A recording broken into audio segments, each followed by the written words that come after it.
of my son-in-law when he was younger, and at his birthday parties, when he was just 3 and 4 years old, he'd have his police uniform on. You know, he always wanted to be a police officer like his daddy.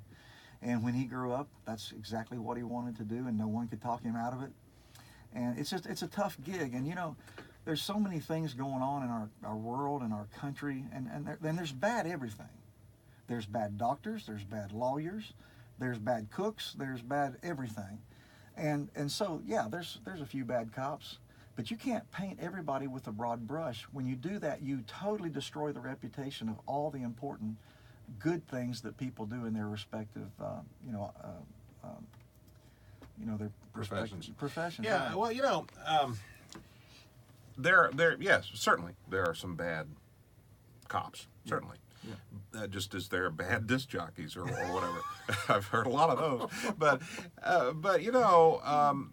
the nature of being a police officer, and you correct me if I'm wrong, see if you agree with this, the nature of being a police officer, it's a special job anyway. And most of the people that I know of who's ever tried to do that have entered into it with a very good heart and with Absolutely. a desire to make the world a better place. And most of them come at it from that angle. They work for very little pay, especially considering the amount of risk they take and the things they have to put up with. Yeah. And I just I agree with I agree with everything in that song personally, and I think you hit it spot on what you were saying. Thank you. I mean, it's a calling. There's no doubt about that.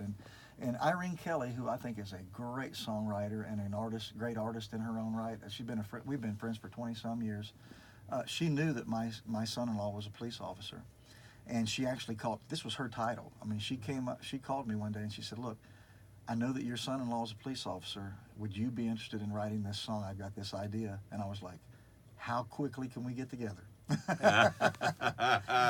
Well, she knew that you would be a willing participant on that. Oh yeah, and I think I was really pleased when we got finished. And I've been performing this song out quite a bit in just about every show I do, and it seems to get a really good response from most folks. Yeah, well, we've been playing the song a lot here at Bluegrass Junction too, and folks are really catching on to it. I appreciate that so much. Thank you for that. Thank you for that good word. I know police officers everywhere appreciate what you said in that. Well, I appreciate them. We are visiting with Jerry Salley this morning, my guest, who is